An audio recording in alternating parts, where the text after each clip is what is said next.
Since the 8th century, scientists have been trying to develop a machine with the power to change the world, able to produce a limitless supply of energy.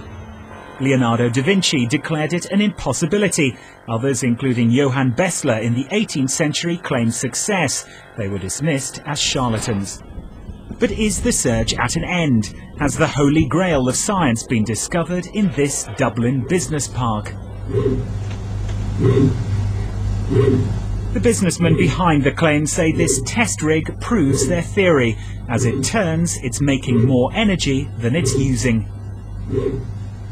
What we found is that when you construct certain magnetic fields using permanent magnets, the kind of magnets you have in your fridge, that certain constructions of these magnets cause certain fields. When you travel around the field, stopping and starting at the same position, you gain energy. The trained engineer who set up Steorn says the results were found by accident 3 years ago. 8 people and organisations have tested the theory, but they won't say who. The company's claims have drawn a surprising response from physicists. We get daily, emails, telling us that somebody's going to come around and beat us up. We have had certain people involved in the project phoned up by a physicist who told this person to watch their back. We've had bloggers turn up to the office. I've had one blogger turn up to my home. It is amazing the depth of feeling, and this is fundamentalism from a scientific point of view. This is literally the reaction to our claim here is a religious reaction. It's the only way that I can put it in a way that people will understand.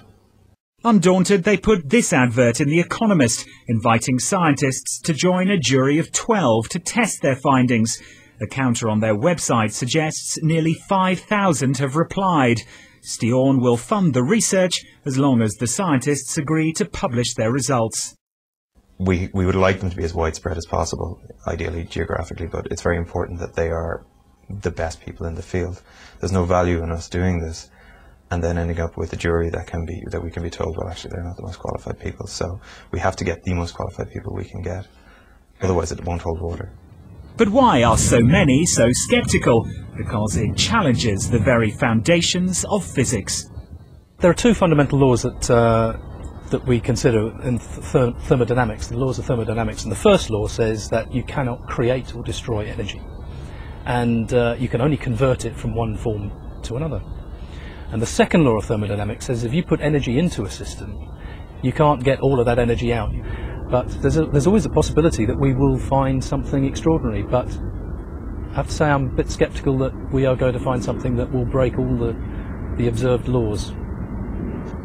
The testing could take years, but it's still a high-risk strategy. Steorn staff know they face global ridicule if the verdict is damning. The prize for success is a priceless patent, which would end our dependence on oil and potentially extinguish poverty, famine and drought. Now the jury must deliberate. Robert Nisbet, Sky News, Dublin.